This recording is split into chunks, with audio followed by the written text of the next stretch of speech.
अस्सलाम वालेकुम, मैं हूं रेहान तारिक और आप देख रहे हैं दस्तक ईद स्पेशल। हमारी और हमारी टीम की जानिब से आप सबको दिल की अता गहराइयों से ईद उल अज़हा की बहुत बहुत मुबारकबाद।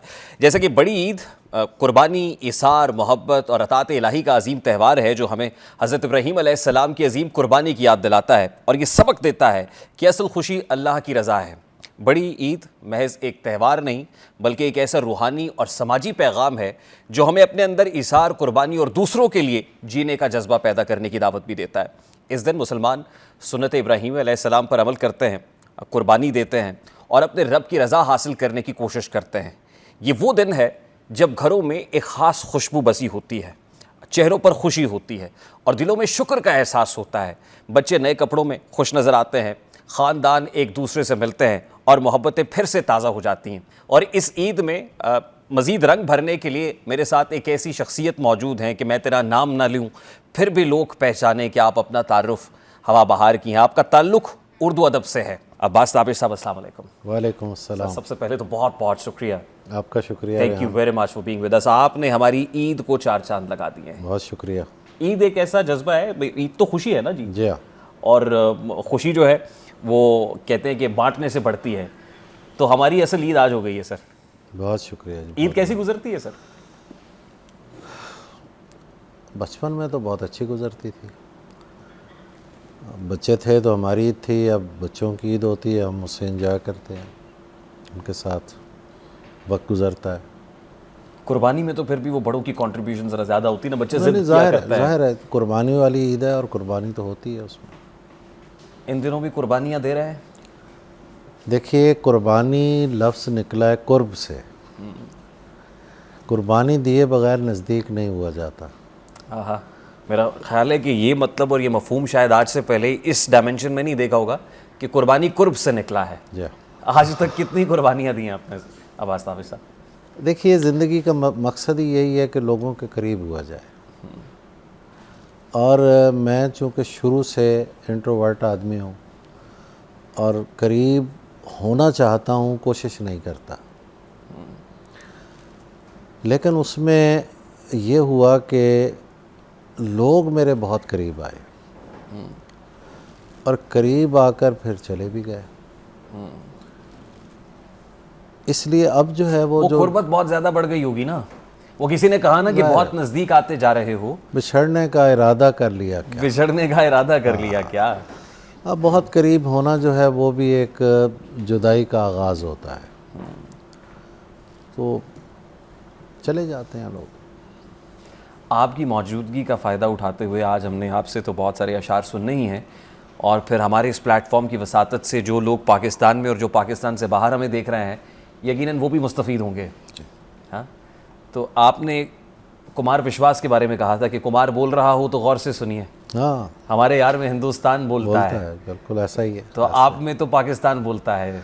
मैं पाकिस्तानी हूँ और पाकिस्तान बिल्कुल बोलना चाहिए और बोलता है, अल्हम्दुलिल्लाह। ये जो टैग आपके साथ लग गया, परिंदों वाले शायर, जी, ये साजिश थी या ये हो गया बस? नहीं, यानी I mean it was your conscious attempt के परिंदों से जो आपकी खास तौर पे? ये अच्छा आपने पूछ लिया। देखिए, मैं जब बचपन में था तो मेरे वालिद साहब ने मेरी एक ड्यूटी लगाई हुई थी और वो ड्यूटी ये थी कि मैं चिड़ियों को बाजरा और पानी डालता था। तो मेरे बाप ने कभी मुझे नहीं डांटा। अगर कभी कोताही हुई उनको बाजरा डालने में तो मेरे बाप नाराज़ हुआ। तो मेरी परिंदों से वो एसोसिएशन जो है मैं उसको कभी भुला नहीं पाया। फिर इस पे मैंने सोचा भी बहुत कि आखिर परिंदे जो हैं ये क्या चीज़ है। देखिए, परिंदे जो हैं गैब की आवाज़ है, हम उन्हें डिकोड नहीं कर सकते, लेकिन जो चीज़ आप डिकोड न कर पाएँ, अपने अंदर कहीं, आपके अंदर कहीं ना कहीं वो तख्लीकी सतह पे डिकोड हो जाती है। तो मैं परिंदों से बहुत जुड़ा हुआ हूँ और इसमें कोई कॉन्शियस एफर्ट नहीं है, कुछ नहीं है। देखिए, परिंदों से हिजरत हमने सीखी है। परिंदों से मैं अक्सर सोचता रहता हूँ, नेचर के बारे में बहुत सोचता हूँ। मैं सोचता हूँ कि यार जिस वक्त बारिश होती है परिंदे कहाँ जाते हैं? अब भीगे हुए परों वाला परिंदा उड़ नहीं सकता, लेकिन बारिश जैसे ही थमती है परिंदे उड़ रहे होते हैं। तो ये कहाँ बैठते हैं? तो परिंदों के हवाले से आप यूँ समझिए कि मैं कभी भी इनसे गाफिल नहीं होता। हाँ, परिंदे पालता नहीं हूँ क्योंकि मैं उन्हें कैद में नहीं रख सकता। हाँ, इसलिए परिंदों से मिलने के लिए बाग में जाता हूँ, खुश होता हूँ देख के उन्हें, अच्छे लगते हैं परिंदे। और इनके साथ ही मुझे दरख्त भी बहुत अच्छे लगते हैं। बल्कि मैं तो समझता हूँ कि अगर किसी ने ज़िंदा वली देखना है तो वो दरख्त को देखे। हाँ, देखिए, अभी यहाँ कुछ ऐसा हो हम उठ के भाग जाएंगे। दरख्त जो होता है ना, ज़लज़ला आता है वो वहीं खड़ा रहता है, आंधी आती है वहीं खड़ा रहता है। फिर उसके बाद किसी ने कहा, मैं कथा कलामी के लिए माजरत, थॉट प्रोसेस ब्रेक होता है, कि हम दरख्तों को कहाँ आता है हिजरत करना, तुम परिंदे हो वतन छोड़ के जा सकते हो।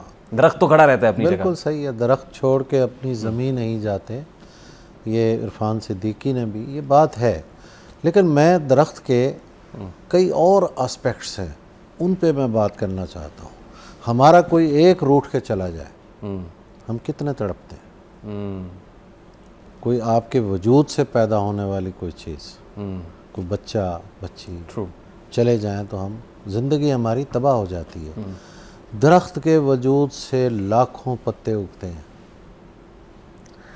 वो सूख के ख़िज़ां की हवा उन्हें ले जाती है। दरख्त खड़ा रहता है, शोर नहीं करता। दरख्त जो है वो अगले मौसम का इंतज़ार करता है, फिर नए पत्ते आते हैं, फिर वो झूमता है, फिर बहार को एंजॉय करता है। फिर दरख्त जो है, ये इकबाल साजिद का शेर है कि अपनी है वो मिसाल कि जैसे कोई दरख्त औरों को छाँव सौंप के खुद धूप में जले। तो दरख्त जो है वो किसी से गिला नहीं करता, कोई मौसम हो कुछ हो, वो खड़ा रहता है। और परिंदों की खास तौर पे जो कुर्बत दरख्त के साथ है, परिंदे फिर छोड़ के चले जाते हैं। इस बार जो ईंधन के लिए कट के गिरा है, चिड़ियों को बड़ा प्यार था उस बूढ़े शजर से। बिल्कुल सही बात। तो परिंदे और दरख्त जो हैं, ये तो नेचर है, और नेचर के साथ जोड़ना जो है वो ज़रूरी है। वो बच्चे बहुत अच्छे होते हैं, लेकिन उनमें खराबी होती है कि वो बड़े हो जाते हैं ना, बड़े हो जाते हैं। ये ट्रांसमिशंस बहुत अच्छी होती है, इनमें एक खराबी होती है कि वो कान में मुसलसल कहते हैं कि वक्फा वैसे तो अच्छा होता है, लेकिन बहुत सारी जगहों पे गैर मुनासिब भी होता है। इससे पहले कि हम वक्फा लें सर, हाँ जी बिल्कुल, लेकिन ये महकमा बहबूद आबादी वाले भी बहुत ज़्यादा प्रचार करते हैं वक्फे का, लेकिन उससे पहले इब्तदाई दिनों का कोई कलाम, कोई शेर अता हो सर, उसके साथ ही हम वक्फा लेंगे। अच्छा, मेरा जो इब्तदाई दौर का कलाम है ना, वो यूँ समझ लीजिए कि शायरी तो मैंने 75 में शुरू की, ठीक, लेकिन मैंने कई बरस की शायरी जो है उसे काट दिया। ठीक, मैं गवर्नमेंट कॉलेज के दौर की गज़ल जो, जैसे मैं अपने इब्तदाई दौर समझ लीजिए, हमारे मोहब्बत का दौर समझ लीजिए, यूटोपिया में होते थे हम। ठीक, वो भूलता है ना दिल में उतारता है मुझे, हमेशा मार मोहब्बत की मारता है मुझे। वाह, वो भूलता है ना दिल में उतारता है मुझे, हमेशा मार मोहब्बत की मारता है मुझे। वाह वाह। मैं उसका लम्हे मौजूद हूँ मगर वो शख्स फजूल वक्त समझकर गुजारता है मुझे। वाह वाह वाह वाह वाह वाह। फजूल वक्त समझकर गुजारता है मुझे। मैं उसके हाथ से जाता हूँ मालो ज़र की तरह, वो रोज़ कर्ज समझकर उतारता है मुझे। क्या बात, क्या बात, ये याद आ गया, मैंने सुना दिया। क्या बात। न भूलता है न दिल में उतारता है मुझे, हमेशा मार मोहब्बत की मारता है मुझे। इसी शेर के साथ ब्रेक लेते हैं, वक्फे के बाद वापस आते हैं।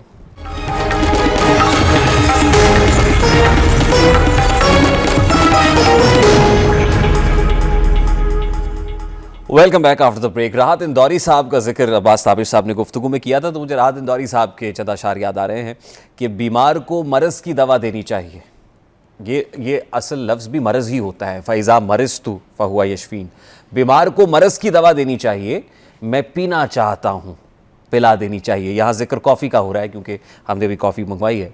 बीमार को मरज़ की दवा देनी चाहिए, मैं पीना चाहता हूँ पिला देनी चाहिए, और अल्लाह बरकतों से नवाजेगा इश्क में, वो जितनी पूंजी पास लगा देनी चाहिए। ये राहत इंदौरी साहब ने कहा है।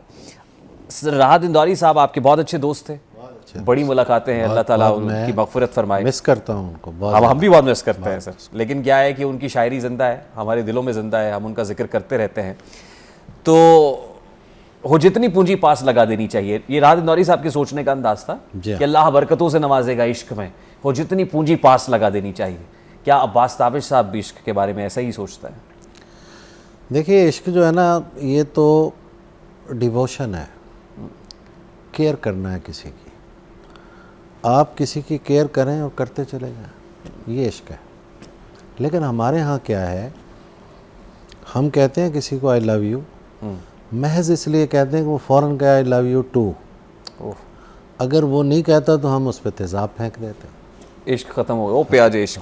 मैं क्योंकि हमारी नशस्त ना अब थोड़ा पीक पकड़ रही है, अब ज़रा वो उस नहज पे आ रही है कि जहाँ बहुत सारे आशिकों ने अपने टीवी सेट्स का वॉल्यूम बढ़ा लिया होगा, मुझे उम्मीद है, और बहुत से लोग करीब आ गए होंगे। अब तो थोड़ा सा और करीब आ जाएं क्योंकि अब हम उसको वहाँ लेके जा रहे हैं।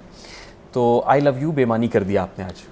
मैंने नहीं कर दिया, बेमानी सब ने कर दिया मिलजुल के, कोई मानी नहीं है इसकी। आज के बाद अगर मोहब्बत नहीं है तो फिर तो आई लव यू कहें। नहीं, कोई मानी नहीं है उसकी। अगर मोहब्बत है तो आई लव यू ना कहें, फिर ज़रूरत ही नहीं कहने की। मैं कुछ ना कहूँ और ये चाहूँ कि मेरी बात खुशबू की तरह उड़ के तेरे दिल में उतर जाए। हिमायत अली शायर। देखिए, इस पे गाना भी है, कुछ ना कहो कुछ भी ना कहो। वो हर बड़े शेर के फिर गाने ही बनते हैं। जो कहना है, जो सुनना है, तुमको पता है मुझको पता है, बस ये बात। समय का ये पल थम सा गया है और इस पल में कोई नहीं। मोहब्बत जताना नहीं पड़ती, वो कोई मोहब्बत है जो रोज़ जताना पड़े, वो मोहब्बत नहीं है।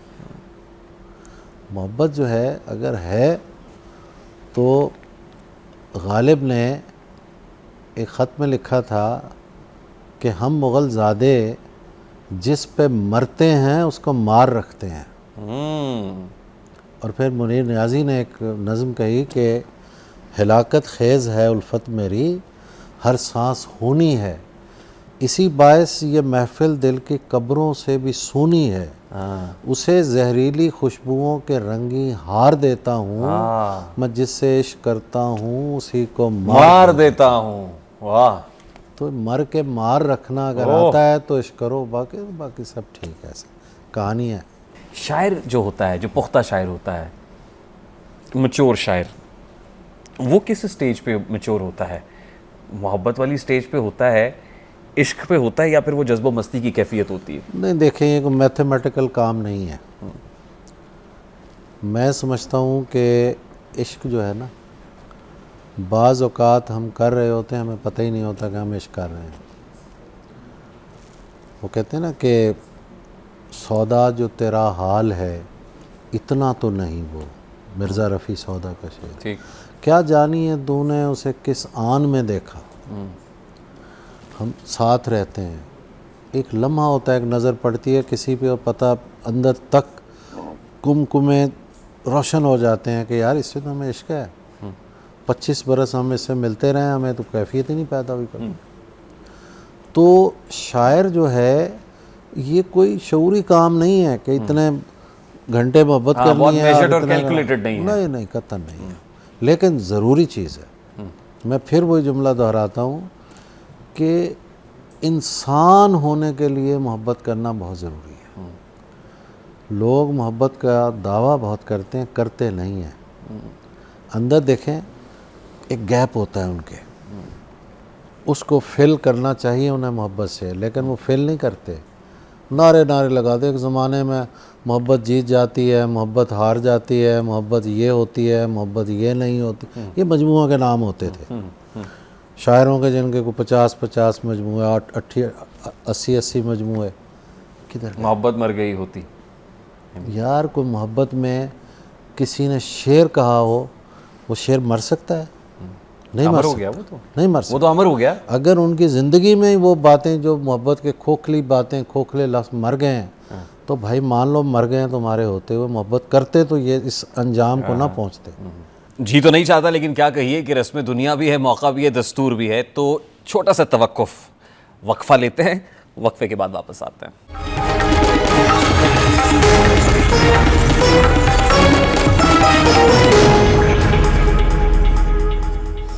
Welcome back after the break. Abbas Tabish साहब हमारे साथ मौजूद हैं। अब्बास ताबिश साहब, मुझे कोई ये कहता है कि आपको शेर कैसे याद हो जाता है, आप ऐसे शेर कैसे सुना देते हैं, तो मैंने यकीन कीजिए आज तक शेर याद करने की कोशिश नहीं की। शेर का मज़ा लेते हैं, एंजॉय करते हैं, और वो शेर ऐसे लगता है जैसे आपको पता नहीं कब से याद है। मैंने ये समझा कि जैसे ये भी मेरे दिल में है वाली बात हो जाती है। तो मैं अब भी ये समझता हूँ कि मैं अच्छा गवैया तो नहीं, अच्छा सुनवैया ज़रूर हूँ। तो सामे बन के सुनने की कोशिश करते हैं। क्या आपको कहीं ये शिकवा है कि आज अच्छे सामीन की कमी हो गई है, अच्छे लिसनर्स की कमी है? कोई कमी नहीं, अच्छा। बल्कि सोशल मीडिया की ब्लेसिंग्स में एक चीज़ है कि शायरी बहुत पहुंच रही है लोगों तक, और लोग उसको एंजॉय भी कर रहे हैं। तो मैं तो अल्हम्दुलिल्लाह पूरी दुनिया में जाता हूँ, और अब जो शेर मैंने आपको सुनाए ये चलेगा, पूरी दुनिया में पहुंच जाएंगे। ट्रू। तो इस तरह जो है ना, शेर हो तो पहुंच जाता है। कोई, मुझे कोई शिकवा नहीं है।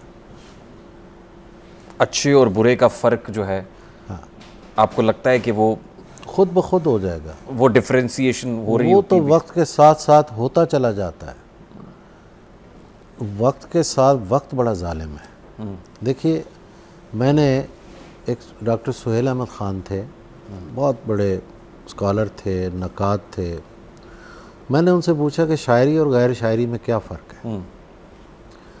उन्होंने कहा बहुत मामूली फ़र्क है जो बाज़ औक़ात विजिबल नहीं होता। मैंने इस पे गौर किया। अब एक शेर किसी ने लिखा है, वही लफ्ज़ है, जी। एक शायर ने वही लफ्ज़ लिखे हैं। या मैं मिसाल और दे देता हूँ। एक होटल है, वो भिंडी गोश्त बनाते हैं, ठीक। लाइन लगी होती है। साथ का होटल वो भी भिंडी गोश्त बनाते हैं, वही इंग्रेडिएंट्स से, वहाँ कोई नहीं जाता। क्या वजह? बरकत है, तासीर है, और तासीर जो है वो अल्लाह देता है। ट्रू। हमारा काम तो है ना, माली दा कम फल फुल पानी लाना, भर भर मशका पावे, मालिक दा कम फल फुल लाना, लावे या ना लावे। ट्रू। तो भाई जो बरकत है ना, वो अल्लाह देने वाला है। हम तो लफ्ज़ जोड़ देते हैं, उसमें बरकत वो डालता है, और वो बरकत जो है वो लोगों को याद होती है। क्या ये तासुर दुरुस्त है? हो सकता है ये तासुर मेरे यहाँ ही हो कि पाकिस्तान में मुशायरों की कमी है।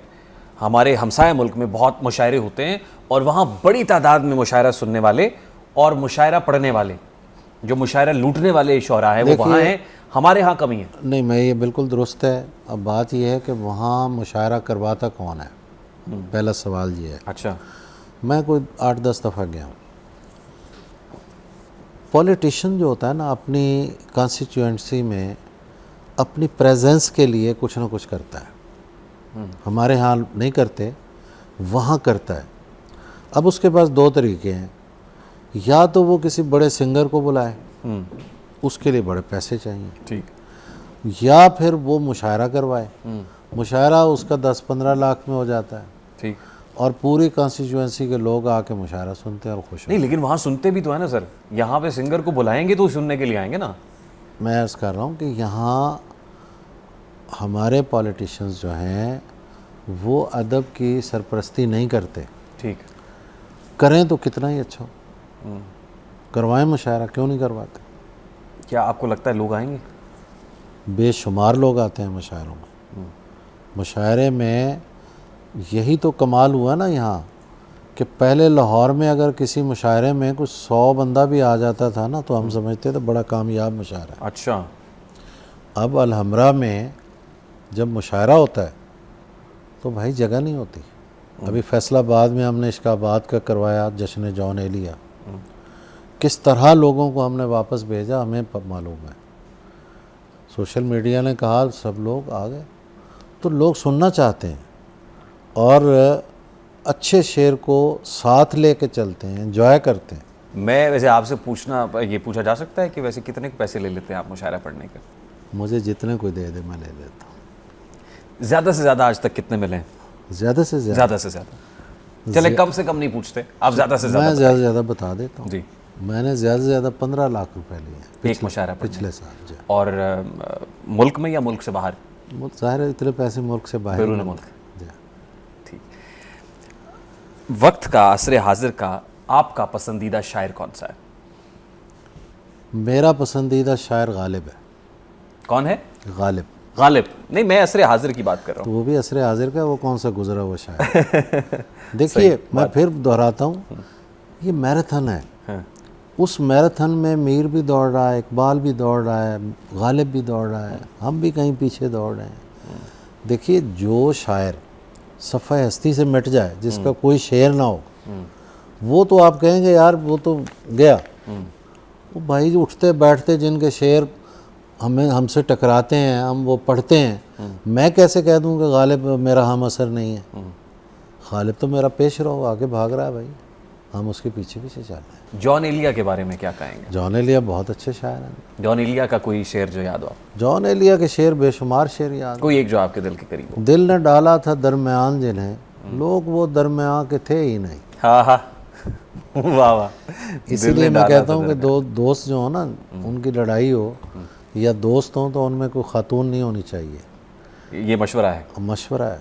जो दो दोस्तों के ये मशवरा है ये सबके लिए। दो दोस्तों के दरमियान अगर कोई खातून आएगी तो बस समझें कि दोस्ती भी गई और सब मामला गए। जाता रहा। अब हम जब इस शो को क्लोज़ कर रहे हैं ना अब्बास ताबिश साहब, तो वो आपका वो शेर बहुत अच्छा लगता है मुझे, मेरे दिल के बहुत करीब है कि हम हैं सूखे हुए तालाब पे बैठे हुए हंस, जो ताल्लुक़ को निभाते हुए मर जाते हैं। हंस का तालाब से ताल्लुक़, और तालाब में पानी भी नहीं है फिर भी हंस बैठा हुआ है, कि हम हैं सूखे हुए तालाब पे बैठे हुए हंस, जो ताल्लुक़ को निभाते हुए मर जाते हैं। तो मैं चाहता हूँ कि ये पूरी अगर हो जाएगा सर तो मैं गज़ल भी सुना देता हूँ जी। दश्त में प्यास बुझाते हुए मर जाते हैं, आहा, हम परिंदे कहीं जाते हुए मर जाते हैं, घर पहुँचता है कोई और हमारे जैसा, हम तेरे शहर से जाते हुए मर जाते हैं। आहा, हम हैं सूखे हुए तालाब पे बैठे हुए हंस, जो ताल्लुक़ को निभाते हुए मर जाते हैं।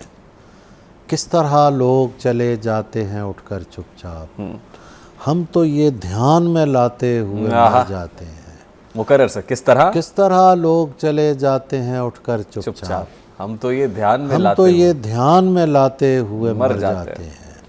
उनके भी कत्ल का इल्ज़ाम हमारे सर है, जो हमें जहर पिलाते हुए मर जाते हैं। वाह वाह। ये मोहब्बत की कहानी नहीं मरती, लेकिन लोग किरदार निभाते हुए मर जाते हैं। बात हम हैं वो टूटी हुई कश्तियों वाले ताबिश, जो किनारों को मिलाते हुए मर जाते हैं। खूबसूरत खूबसूरत। ये तो हमारी मर्जी का हो गया। आप अपनी मर्जी से कुछ सुनाना चाहें सुनने वालों के लिए? था अपनी मर्जी में मुश्किल हो जाता है काम। चले मैं कुछ शेर जी याद कर लेता हूँ। अब नज़रअंदाज होने की भी आसानी नहीं, अब नज़रअंदाज होने की भी आसानी नहीं, कौन सी जा है जहाँ मैं ज़ेरे निगरानी नहीं। वाह वाह, हर जगह सीसीटीवी कैमरास लगे हुए हैं। अब नज़रअंदाज होने की भी आसानी नहीं, कौन सी जा है जहाँ मैं ज़ेरे निगरानी नहीं, रह रही है मेरे साथ और जानी पहचानी नहीं, घर में वीरानी है लेकिन घर की वीरानी नहीं। वाह वाह वाह वाह। बात कर रहे खूबसूरत शख्स कोई बात कर, बात कर रहे खूबसूरत शख्स कोई बात कर, और साबित कर तुझे कोई परेशानी नहीं। वाह वाह वाह वाह, बहुत खूबसूरत। और साबित कर तुझे कोई परेशानी नहीं। अब्बास ताबिश साहब, it was an absolute pleasure बहुत having you on the show sir. बहुत अच्छा ये लगा आपसे बात करके, बहुत अच्छा लगा। हमारी ख्वाहिश थी कि आप हमारे ईद स्पेशल के मेहमान बने। बहुत मेहरबान। सलामत रहिए सर, सलामत रहिए और हमेशा दुआओं में हमें याद रखिए। बहुत दुआएं आपके लिए। बहुत। ईद के मौके पे हमारे देखने वालों के लिए कोई पैगाम देना चाहें, उसके बाद हम इसको क्लोज करेंगे। देखिए, ईद जो है वो बच्चों की ईद होती है और बच्चों की खुशी में बस अपने आप को बच्चा बना दीजिए। मैं बचपन में जब मुझे वालिद दिलवाते थे कोई नए शूज़, तो मैं रात को ज़िद करता था कि ये शूज़ मैंने पहन के सोना है, और मैं पहन के सोता था रज़ाई लेके। शायद मेरे अंदर एहसास था कि मुझसे चीज़ें छिन ना जाए, छीन ना ले कोई। तो बच्चों की जो खुशी है ना, बस उसको अगर हम इंजॉय करें तो हम इस उम्र में भी हमारी ईद बन जाएगी। बहुत अच्छा मैसेज है सर, और इसी मैसेज के साथ हम इस शो को क्लोज करना है। मुसलसल मुझे कहा जा रहा है कि हम ओवर जा रहे हैं, टाइम ओवर हो गया हुआ है। वेरी क्विकली अब्बास ताबिश साहब की गुफ्तगू आपने सुनी। अब्बास ताबिश साहब को कहीं इस प्लेटफॉर्म के रास्ते हमारी नज़र से भी, हमारे साथ भी आपने देखा, हमारे लिए भी खुशकिस्मती की बात है। जब हम इस शो को क्लोज़ कर रहे हैं, ईद मनाइए, खुश रहिए, खुश रखिए, और ईद पे अगर बच्चों के साथ थोड़ी सी देर को बच्चा बनना भी पड़ता है तो बन जाइए। मुझे रेहान तारिक को इजाज़त दीजिए, अपना बहुत सारा ख्याल रखिए। अस्सलाम वालेकुम।